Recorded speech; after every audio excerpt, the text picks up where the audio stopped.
కాలమునందు దేశమునందు ధర్మము.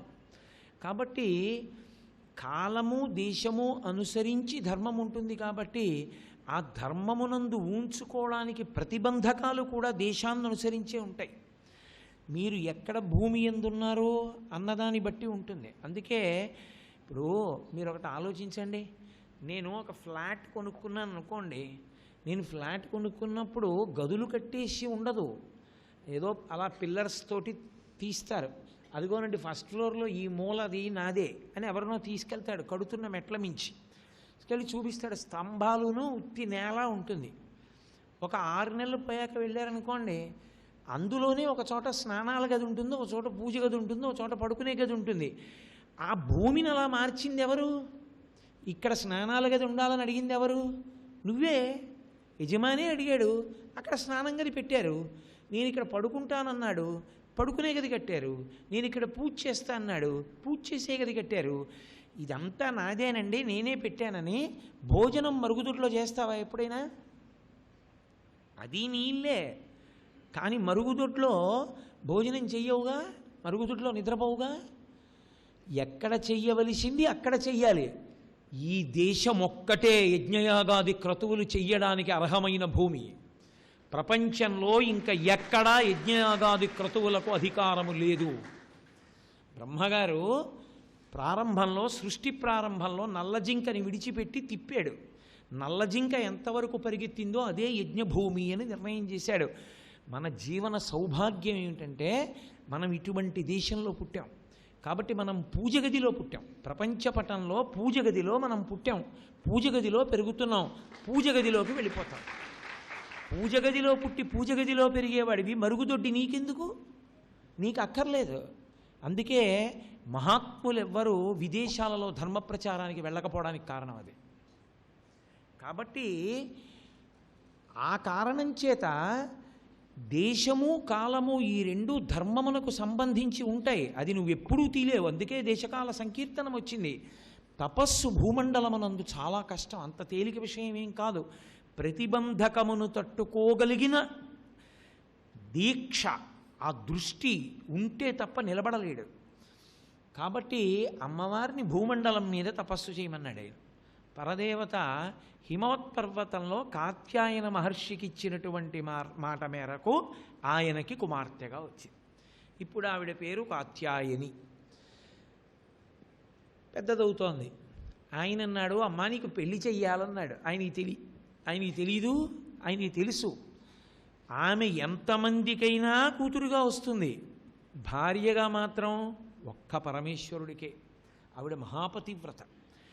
ఆవిడంది, నేను పరమశివుడికి ఇల్లాలని నాన్నగారు, మీకు తెలీదా అంది. అమ్మా కానీ ఈ అవతారంలో కళ్యాణం జరగాలి కదూ, అందుకని నీకు నేను కొన్ని వస్తువులు ఇస్తాను. ఆ వస్తువులు పట్టుకొని దక్షిణాభిముఖంగా వెళ్ళిపో. ఏ ప్రాంతాన్ని నువ్వు చేరినప్పుడు ఆ వస్తువులన్నీ మార్పు చెందుతాయో ఆ ప్రాంతమే నువ్వు పరమశివుణ్ణి భర్తగా పొందడానికి యోగ్యమైన ప్రదేశమని గుర్తెరుగు. అక్కడికి వెళ్ళి తపస్సు చెయ్యన్నాడు. అందుకే కామాక్షి మందిరంలో పక్కన తపో కామాక్షి ఉంటుంది. అది కారణం. ఒంటికాలు మీద నిలబడి ఉంటుంది అమ్మవారు. అక్కడికి చేరింది ఆవిడ. అక్కడికి చేరి తపస్సు ప్రారంభం చేసింది. కానీ ఆమె పాతివ్రత్యము, ఆమె గొప్పతనము, ఆమెకి భర్త పట్ల ఉండేటటువంటి అనురాగము లోకమునకు తెలియచేయాలనుకున్నాడు. అనుకుని ఆయన ఒక భయంకరమైనటువంటి ప్రవాహాన్ని సృష్టించి కాంచీపురం మీదకి విడిచిపెట్టాడు.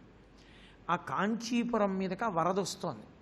అదే సామాన్యమైన వరద కాదు, భూమి ఆకాశములు కలిసిపోయే ఆ వరదకి అంత వరద వస్తోంది. ఇప్పుడు ఆవిడ సైకతలింగాన్ని చేసింది.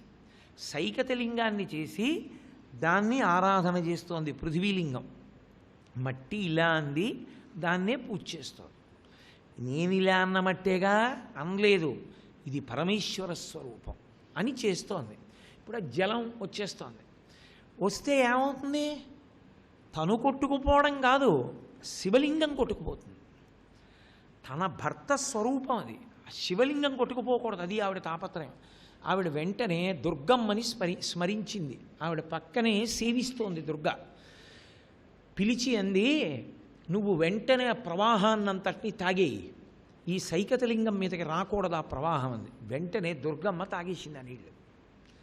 పరమశివుడు చూశాడు, ఓహో, నన్ను రక్షించుకోవడానికి నీ రూపాన్నే దుర్గగా సృజించి నీళ్లు తాగించావు, ఇప్పుడేం చేస్తావో చూస్తానని అంతకన్నా 10 రెట్ల ప్రవాహాన్ని వదిలిపెట్టాడు జటలోంచి. వచ్చి పడిపోతోంది.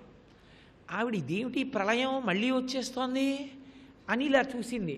ఎదురుగుండా శ్రీ మహావిష్ణువు కనపడ్డారు. నారాయణ నారాయణి అన్నా చెల్లెళ్ళు కదూ, మరి చెల్లెలికి ఇబ్బంది వస్తే పరిగెత్తు రాడు అన్నయ్య, అందుకే శివకేశవుల మధ్యకి వెళ్ళకూడదంటారు. ఒకసారి ఇలా చూసింది. ఆయన అన్నాడు, చెల్లి ఇదంతా బావగారి పనే, నీ యొక్క దృఢదీక్షని లోకానికి వ్యక్తం చేయడానికి సృష్టించాడు. ఎందుకమ్మా దుర్గమ్మ తాగడం, అది నీ భక్తి ప్రకటనం చెయ్యి, ఆయన పరవశుడవుతాడన్నాడు. అది కుచకంకణముద్రితం లింగమేకామ్రనాథస్య సైకతం సముపాస్మహే అని ఆవిడ వెంటనే ఈ జలప్రలయాన్ని ఆపమని అడగలేదు. ఆవిడ వంగి శివలింగాన్ని గట్టిగా కౌగిలించుకుంది. అందుకే ఏకాంబరేశ్వర లింగం మీద ఇప్పటికీ పార్వతీదేవి యొక్క కుచముల ముద్రలు, ఆవిడ చేతి కంకణముల ముద్రలు ఉంటాయి. కౌగిలించుకుంది. పరమశివుడు చూశాడు. అంటే ఇంత ప్రవాహం నుంచి నేను నా భర్తని రక్షించుకుంటానని నువ్వు కౌగిలించుకున్నావు, నీ భక్తికి పరవశించానని ఆ ప్రవాహాన్ని ఉపసంహారం చేసి ప్రత్యక్షమయ్యాడు. ప్రత్యక్షమై పార్వతీదేవిని స్వీకరించాడు. అందుకే కాంచీపురంలో ఇప్పటికీ ఒక నియమం, పార్వతీ కళ్యాణం అవుతుంది. పార్వతీ కళ్యాణం అయినప్పుడు సుగంధ కుంతలాంబ వెడుతుంది కళ్యాణానికి. ఆ పార్వతీ కళ్యాణం జరిగే రోజున ఇక ఆ ద్రవిడ దేశం అంతటా కూడా ఇక ముహూర్తం ఉండదు. ఏ ఇద్దరు దంపతులు కావాలన్నా ఇక ముహూర్తం పెట్టరు. లోపల పార్వతీ కళ్యాణం అవుతూ ఉంటుంది. కాంచీ నగరం అంతా ఎక్కడ చూసినా సరే పెళ్లి కొడుకు పెళ్లి కూతురు, పెళ్లి కొడుకు పెళ్లి కూతురు కూర్చుంటారు. గుడి ప్రాంగణం అంతా కూర్చుంటారు. కూర్చుంటే లోపల తలంబ్రాలు పోస్తే వీళ్ళు తలంబ్రాలు పోసుకుంటారు, లోపల తాళి కడితే వీళ్ళు తాళి కట్టేస్తారు. అదే ముహూర్తం. కొన్ని లక్షల మంది దంపతులు అయిపోతారు. కాంచీపురంలో పార్వతీ కళ్యాణం అంటే అంత వైభవోపేతంగా జరుగుతుంది. అమ్మవారు ఆ ప్రవాహం మొట్టమొదట వచ్చినప్పుడు లేచి కంప కంప కంప కంప అంది. అంటే అమ్మో ఇంత ప్రవాహం ఏమవుతుందో ఈ శివలింగం అని వణికింది, భయపడినట్టుగా కంప కంప అంది. అంటే రావద్దు రావద్దు, ఇది శివలింగాన్ని ఏమైనా చేస్తుంది అని. అలా తల్లి అరిచినటువంటి కారణం చేత ప్రవాహానికి కంప అని పేరు వచ్చింది. ఆ కంపా ప్రవాహమే అమ్మవారి కళ్యాణమునకు, అమ్మవారి పాతివ్రత్య దీక్షకు నిదర్శనంగా నిలబడింది. ఇప్పటికీ కంపా ప్రవాహం ఎక్కడ కనపడుతుందో తెలుసా మీకు? కంపా నదిని చూడాలి అంటే ఏకాంబరేశ్వర క్షేత్రం లోపలికి వెళ్ళిపోయి శివలింగం ఉన్నటువంటి ప్రాంతంలో మీరు ఆ ప్రాకారంలో, అంటే మహిషాసుర మర్దని అమ్మవారు ఉంటుంది, మహిషాసుర మర్దని అమ్మవారి పక్క నుంచి మీరు ప్రదక్షిణం చేసి వెడుతుంటే నాయనార్లు శివలింగాలు అన్నీ కనపడతాయి. ఆ ప్రాంతంలో ప్రదక్షిణం చేసి వెడుతుంటే ఊంజల్ మంటపం ఉంటుంది వెనకాల, దానికి పక్కనున్న స్తంభం మీద రతీమన్మధులు చిలుకల మీద కూర్చుని ఉంటారు. అది దాటి కొంచెం ముందుకెడితే ఏకాంబరేశ్వరుడు ఆ మామిడి చెట్టు ఉంటుంది. మామిడి చెట్టు కింద కళ్యాణమూర్తులు ఉంటారు. పరమశివుడు ఇలా కూర్చుంటే పార్వతీదేవి ఇటు తిరిగి కూర్చుని ఉంటుంది, ఒళ్ళో సుబ్రహ్మణ్యుడిని పెట్టుకుని. మళ్ళీ మా చెల్లెలు బావగారితో చేరిపోయిందని సంతోషంగా శ్రీ మహావిష్ణువు ఆలయ గోపురం నుంచి చూస్తూ ఉంటారు. అక్కడే కొంచెం వాళ్ళ పంచె పైకెత్తి చూస్తే ఆ కింద ఇప్పుడు మనకి శివాలయంలో ఎలా కనపడుతూ ఉంటారో బయట, అలా వ్యాఘ్రపాదుడు పతంజలి కూడా పీఠం మీద కూర్చుని ఉంటారు. ఆ మామిడి చెట్టు నీడలో ఉంటారు కళ్యాణమూర్తులు. అక్కడ మీరు ప్రదక్షిణం చేసేటప్పుడు జాగ్రత్తగా మీరు గమనిస్తే, లేకపోతే తెలియదు, మీరు జాగ్రత్తగా గమనిస్తే కన్నాల్లోంచి కొంచెం నీళ్లు బుడుబుడు బుడుబుడు బుడుబుడు బుడుబుడు చప్పుడు వస్తూ చిన్న ప్రవాహం జల కనపడుతుంది మీకు. మీరు కొంచెం జాగ్రత్తగా ఆగి నిలబడి మీరు ఏ వేలో పెట్టి ఇలా అన్నారనుకోండి, మీకు నీళ్లు తగులుతాయి చేతికి. నీళ్లు తగిలి బుడగొస్తూ ఉంటుంది, బుడగొస్తూ ప్రవాహం వెడుతూ ఉంటుంది అడుగున. అదే కంపా నది. అది అడుగు నుంచి వెడుతుంది. ఆ కంపని ఇంకా మీరు బాగా చూడాలనుకున్నారనుకోండి, ఏకాంబరేశ్వర దేవాలయం లోపలికి వెళ్ళేటప్పుడు ఎడంచేతి పక్కన ఓ గేటు తాళం వేసేసి ఉంటుంది. అది మీరు ఎవరినైనా అభ్యర్థిస్తే తాళం తీస్తారు. ఆ తాళం తీస్తే మీరు లోపలికి వెళ్ళినప్పుడు కుడి చేతి పక్కన మీకు ఢంకా గణపతి అని కనపడతారు. అది మీకు ఇంకెక్కడా లేదు ప్రపంచంలో. అక్కడ ఉన్నటువంటి గణపతి పెద్ద ఢమరుకం ఒకటి పెట్టుకుని ఢంకా పట్టుకుని 2 చేతుల్లో 2 కొయ్యలు పట్టుకుని ఇలా కూర్చుని ఉంటారు. అది కొడతాడు ఆయన. ఎప్పుడు కొడతాడో తెలుసా? పార్వతీ కళ్యాణం కానీ, సుగంధకుంతలాంబ బయటికి వెళ్ళడం కానీ, ఏ ఉత్సవం జరిగినా మొట్టమొదట తాంబూలం పట్టుకొని మేళతాళాలతో గణపతి దగ్గరికి ఎడతారు. వెళ్ళి ఆయనకి పూజ చేసి తాంబూలం ఇచ్చి, అయ్యా కళ్యాణం మొదలు పెడుతున్నాం, ఇవాళ నుంచి కార్యక్రమాలు మొదలవుతున్నాయి, మొట్టమొదట నీకు చెప్తున్నాం, లోకానికి చెప్పంటారు. ఆయన ఢమరుకం వాయిస్తాడు. వాయించి పిలుస్తాడు అందరినీ. అక్కడ ఉంటారు ఢమరుక గణపతి. సమస్త కళ్యాణములను ఆయనే ప్రకటనం చేస్తాడు. కాబట్టి ఆ గణపతి దర్శనం మహోత్కృష్టం అని చెప్తారు. ఇప్పటికి కాంచీపురంలో 2 గణపతులు ఉన్నాయి అటువంటివి. ఒకటి ఏకాంబరేశ్వర క్షేత్రంలో, ఒకటి వరదరాజస్వామి దేవాలయంలో ఉన్నాడు ఒక గణపతి. శ్రీ మహావిష్ణువు అభ్యర్థించి పెట్టుకున్నాడు అలా. అక్కడ మీరు ఎడం పక్కకి తిరిగితే, గణపతి దేవాలయానికి ఎదురుగుండా తిరిగితే అడుగు మీరు పెట్టలేరు. బ్రహ్మాండమైన కళ్యాణ మంటపం. ఎన్ని స్తంభాలతో ఉంటుందో, 1000 స్తంభాల మంటపం అంటారు. నిజంగా అబ్బా ఏమి కట్టడం, అద్భుత కట్టడం. కానీ మీరు అడుగు పెట్టే సాహసం కూడా చేయలేరు. మంటపానికి బాగా బయట ఉన్న స్తంభాల దగ్గరే తిరిగేయాలంతే. అడుగు లోపలకు కూడా పెట్టలేరు. ఎందుచేత అంటే అసలు కొన్ని వేల గబ్బిలాలు తిరుగుతుంటాయి. ఎంత కంపు! నేను ఉన్న మాట ఉన్నట్టు చెప్పేస్తా. ఒకానొకప్పుడు ఏకకాలంలో వరదరాజస్వామికి, ఏకాంబరేశ్వరుడికి కళ్యాణాలు ఆ మంటపంలో జరిగేవి.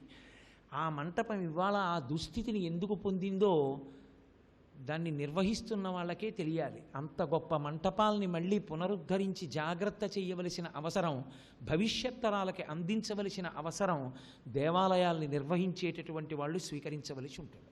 అంతకన్నా ఇంకా నేను దాని గురించి చెప్పడానికి ఏముండదు. కాబట్టి అటువంటి కళ్యాణ మంటపం పక్క నుంచి మీరు ఎడం పక్కకి తిరిగి కొంచెం తోట గడ్డిలా ఉంటాయి. అందులోంచి వెడితే ఒక చోట ఒక పెద్ద సరోవరంలా ఏర్పడి ఉంటుంది. ఆ సరోవరంలా ఏర్పడి ఉన్నటువంటి నదీ ప్రవాహమే కంపానది. అక్కడొచ్చింది. అమ్మవారు ఎక్కడ శివలింగాన్ని కౌగిలించుకుందో దానికి కుడి చేతి వైపు ఐతిహ్యంలో చెప్పినట్లుగానే మీకు కనపడుతుంది. ఆ కంప ప్రవాహం ఒక చోట నిలబడి ఉంటుంది అక్కడ. అది కంప. ప్రేమవతి కంపాయాం అని మూకశంకరులు మొదలుపెట్టడానికి కారణం అది. హైమవతి హిమవత్ పర్వత ప్రాంతంతో అవతార స్వీకారమునందు విశేషమైన అనుబంధమున్నవో తల్లి, ప్రేమవతి కంపాయాం, నీకు కంపా నది పట్ల చాలా ప్రేమ. అందుకే ఏం చెప్తారంటే కంపా నది స్నానం అంత గొప్పది అని చెప్తారు. కాంచీపురానికి చాలా విశేషమైనటువంటి లక్షణం ఉన్నది. అసలు కాంచీపురానికి ఉన్నటువంటి అద్భుతం ఏమిటంటే సర్వతీర్థం. అసలు ఈ బ్రహ్మాండాలలో ఉన్న తీర్థాలన్నీ అందులో చేరుతాయి. శరీరాన్ని విడిచిపెట్టేసినటువంటి వాళ్ళకి ఖాయంగా మోక్షం వచ్చేయాలి అనుకున్న వాళ్ళు సర్వతీర్థంలో స్నానం చేసి పితృకార్యం చేస్తారు. ఆ పక్క శివాలయం ఉంటుంది. అంత గొప్ప తీర్థం సర్వతీర్థం. ఎంత పెద్ద తీర్థం ఉంటుందో, చుట్టూ దడికట్టు ఉంటుంది. అటువంటి కంపానది ఉన్నదే, అది మళ్ళీ పార్వతీ పరమేశ్వరుల యొక్క సమాగమానికి, వాళ్ళిద్దరూ తిరిగి కళ్యాణమూర్తులుగా ఆవిర్భవించడానికి, కామాక్షి స్వరూపంగా అమ్మవారు అక్కడ బ్రహ్మగారి ప్రార్థన మేరకు ఏర్పడడానికి, భండాసుర సంహారానికి కారణమైనటువంటిది కనుక, ఆమె తపస్సు సిద్ధించి ఆమె పాతివ్రత్యాన్ని నిరూపించినటువంటి నదీ ప్రవాహము కనుక ఆ కంపా నది అంటే పరదేవతకి విశేషమైనటువంటి ప్రీతిట. అందుకని నదిని స్మరిస్తున్నారు. ఆ నదీ స్మరణము చేత కామాక్షి అవతార ఆవిర్భావ ఘట్టాన్నంతటినీ ఓసారి విహంగ వీక్షణంగా స్మరణ చేశారు మూకశంకరులు. మన చేత చేయించారు. అందుకని ప్రేమవతి కంపాయాం స్థేమవతి యతి మనస్సు, ఆమె స్థిరంగా కూర్చుని ఉంటుంది. కామాక్షి, నేను మీతో మనవి చేశాను, కామాక్షి స్వరూపం తపస్సు చేస్తున్నట్లుగా ఉంటుంది. తపస్సు చేస్తున్నట్లుగా ఉన్న కామాక్షి తానే పరమేశ్వర అనుగ్రహాన్ని కోరుకుంటాం. అందుకే చెన్నై పక్కన మాంగాడు కామాక్షి అంటారు. మామిడి తోటలో తపస్సు చేసింది. కాంచీపురంలో కూర్చున్న కామాక్షి పక్కన ఉంటుంది తపో కామాక్షి. పరమాచార్య స్వామి వారు పట్టేవారు భంగిమ తపస్సు. అది తల మీద ఇలా 2 చేతులు పెట్టి ఈ కాలెత్తి ఈ కాలు మీద వేసి అలా నిలబడి సూర్యుడి వంక చూస్తూ, ఆయనకు ఒకసారి 104 జ్వరం వచ్చింది. పంచాగ్నిహోత్రం చేసే అవకాశం నాకు ఎలాగో లేదు, ఇది నా అదృష్టం అని 104 జ్వరంతో ఆయన కాలెత్తి కాలు మీద వేసి ఇలా పెట్టి సూర్యుడి వంక చూస్తూ తపస్సు చేశారు. ఆయన అనేక ప్రదేశాలకు వచ్చినప్పుడు చెట్ల మీద కూర్చుని తపస్సు చేస్తుండేవారు. ఆయన ఆధునిక కాలంలో నాకు తెలిసినంత వరకు ఒక భూమి యొక్క పవిత్రతని పసిగట్టడంలో పరమాచార్య తర్వాతే. ఆయన ఏదైనా క్షేత్రానికి వెడితే కళ్ళు మూసుకుంటే ఆయనకి తెలిసిపోయేది ఎక్కడే ఉందో.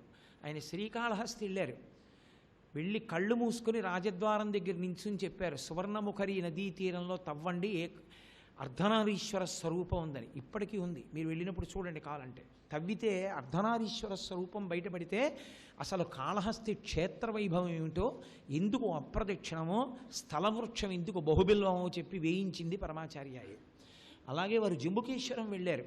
జంబుకేశ్వరం వెళ్ళి ఆయన కళ్ళు మూసుకొని ధ్యానం చేసి ఫలానా చోట శివలింగం ఉందని చెప్పారు. అక్కడ తవ్వితే శివలింగం దొరికింది. ఆయన శ్రీశైలం వెళ్ళారు, ఓ చెట్టు కింద కూర్చుని ధ్యానం చేశారు. పొద్దున్న కూర్చున్నారు, సాయంకాలం వరకు అలాగే ఉన్నారు. ఆ తర్వాత అక్కడికి అనుకోకుండా ముఖ్యమంత్రి వచ్చాడు. ఇక్కడే ఉన్నారు వారంటే వారిని దర్శనం చేసుకోవడానికి వస్తే ఆయన రాత్రి బహిర్ముఖులు అయ్యారు. అక్కడే కామకోటి మఠం వచ్చింది. ఆయన శిఖరం మీద కూర్చుని జపం చేస్తూ దీని కింద మల్లికార్జున లింగానికి తగిలి వస్తున్న జల వెడుతోందని చెప్పారు. తవ్వితే ఆ ప్రవాహం బయటపడింది. హరిప్రసాద్ గారు మొన్న చెప్పారే ఆ ప్రవాహం. ఆయన ఒక క్షేత్రానికి వెడితే దాని వైభవాన్నంతటినీ కూడా గుర్తుపట్టేవారు, తెలుసుకునేవారు. కళ్ళు మూసుకుంటే ఆయనకి తెలిసేది ఇది ఇక్కడుంది, ఇది ఇక్కడుందని చెప్పేసేవారు ఆయన. ఆ తల్లికి ఒక లక్షణం ఉంది, తపోకామాక్షిగా నిలబడితే ఆమె ఈశ్వరుని యొక్క అనుగ్రహాన్ని కోరుతూ ఉంటుంది. ఆమె కూర్చుందనుకోండి, ఆమె కూర్చున్న భంగిమ మీరు బాగా చూశారో లేదో నాకు తెలియదు. ఆమె ఈ కాలు ఈ తొడ మీద, ఈ కాలు ఈ తొడ మీద వేసి కూర్చుంటుంది. కూర్చున్నటువంటిది మీరు ఎప్పుడైనా కామాక్షి అమ్మవారి ఎదురుగుండా వెళ్ళి కూర్చుని చూస్తే కళ్ళు తెల్లగా నల్లగా గుడ్లు కనపడుతూ ఉంటాయి. కనపడుతూ మనిషి కూర్చుంటే ఎలా ఉంటుందో అలాగే ఉంటుంది ఆవిడ, సజీవమూర్తి. కూర్చుని నేను మీకు అనేక పర్యాయాలు చెప్పా, కొంతమంది మహాత్ములకి కనుగుడ్లు తిప్పుతూ కూడా దర్శనమిస్తుంది. ఆ స్థలం అంత వైభవోపేతం. లక్ష్మీదేవికే శాప విమోచనమైంది అక్కడ. ఆవిడ పాదాల మీద కుంకం తీసి అరూపలక్ష్మి మీద వేస్తే ఆవిడ మళ్ళీ స్వరూపలక్ష్మి అయింది. అందుకే కామాక్షి సన్నిధానంలో ఎదురుగుండా నించుంటే ఎడం పక్కన స్వరూపలక్ష్మి, కుడి పక్కన అరూపలక్ష్మి ఉంటారు. అటువంటి తల్లి ఇలా కూర్చుని ఉంటుంది. అంటే కదలదు, కదలకుండా చక్కగా స్థిమితంగా స్థిరంగా కూర్చుని ఉంటుంది. ఆవిడ అలా యథార్థమునకు ఎవరి యందు కూర్చుని ఉంటుందో తెలుసా? ఆవిడ కదలకుండా కూర్చుని కదులుతున్న వ్యక్తి యందు ఉంటుంది. ఎవరి యందు ఉంటుంది అని అడిగారు. ఎవడు ఇంద్రియములను గెలిచాడో వాడి హృదయమునందు కూర్చుని ఉంటుంది. అంటే ఆయన శరీరం ఆవిడ పల్లకి, పల్లకి కదులుతుంది. ఉత్సవమూర్తి కూర్చుంటుంది. దాని పేరు ఉత్సవమూర్తి. ఉత్సవమూర్తి అంటే బయటికి వస్తుంది. స్థిరమూర్తి అంటే బయటికి రాదు, దేవాలయంలో ఉంటుంది. ఉత్సవమూర్తి వస్తుంది. ఎలా వస్తుంది? తనంత తాను కాదు, పల్లకి ఎక్కించి తీసుకొస్తాం మనం. తీసుకురావచ్చు, ధ్రువమూర్తిని ఎలా తీసుకెళ్ళకూడదు, కదపరు, తప్పు కూడా, అసలు ఆలోచనే ఉండకూడదు. కాబట్టి ఉత్సవమూర్తి వెడుతుంది. ఉత్సవమూర్తిని మోసే పల్లకి ఏదో తెలుసా? అసలు కామాక్షికి పల్లకి ఏది అంటే ఎవడు ఇంద్రియములను గెలిచాడో వాడే. వాళ్ళ మనసులో ఆవిడ కూర్చుని ఉంటుంది. అందుకే యతి అన్నారు. యతి అన్న మాటకు అర్థం ఏమిటంటే ఇంద్రియములను గెలిచినవాడు, ఇంద్రియములను నొక్కిపెట్టినవాడు కాడు. ఇంద్రియములను గెలవడానికి, ఇంద్రియాల్ని జయించడానికి, ఇంద్రియములను తొక్కి పెట్టడానికి, నిగ్రహాన్ని పొందడానికి తేడా ఏమిటంటే ఆయన మనసు దేని వలన ప్రేరణ పొందుతుందో దాన్ని చూడడం. ఇప్పుడు నిగ్రహించాడు అంటారు. ఇప్పుడు ఓ ఉదాహరణ మీకు చెప్పాలంటే, నాకు తిరుపతి లడ్డూ కనపడితే నేను ప్రేరణ చెందుతాను అనుకోండి. అబ్బా అని వెంటనే దాని పట్ల ఆకర్షితుడినై తీసుకుని ఓ ముక్క విరిచి నోట్లో వేసుకుంటాను అనుకోండి. తిరుపతి ప్రసాదం ఎప్పుడూ తినవలసిందే, దానికి ఏం దోషం లేదు, ఎలా ఉండైనా తినచ్చు. అదే నాకు ఏదో గుంటూరులో ఒక రకమైనటువంటి లడ్డు అంటే నాకు చాలా ఇష్టం అనుకోండి. ఒక్కొక్క ప్రాంతంలో ఏదో మా వైపు తాపేశ్వరం కాజాలంటారు, అలా ఒక్కొక్క ప్రాంతంలో ఒక్కొక్కటి. నాకు ఇక్కడ చేసిన లడ్డు అంటే ప్రీతి అనుకోండి. నేను ఏదో దీక్షలో ఉన్నాను అనుకోండి, లేనిపోని గొడవరా ఈ గుంటూరులో వెడుతున్నప్పుడు గబుక్కుని ఏ స్వీట్ స్టాల్ వంకో చూస్తే మన మనసా లడ్డు మీదకి లాగుతుంది, అందుకని మనం చూడొద్దు అని నేను కారెక్కి ఇక్కడికి వచ్చేసేంత వరకు కళ్ళు మూసుకుని ఏవో మూకం చేసి శ్లోకాలు చదువుకుంటూ వచ్చాను అనుకోండి, నేను నా ఇంద్రియములను నిగ్రహించానని గుర్తు. నేను మూక పంచశతి దీక్షగా చెప్తున్నాను అనుకోండి, నా ఎదురుగుండా మీరు ఆ లడ్లన్నీ పేరిస్తే నేను వాటిని చూసి నేను ఏమీ నా మనసు చెలించలేదనుకోండి, నేను ఇంద్రియములను గెలిచానని గుర్తు.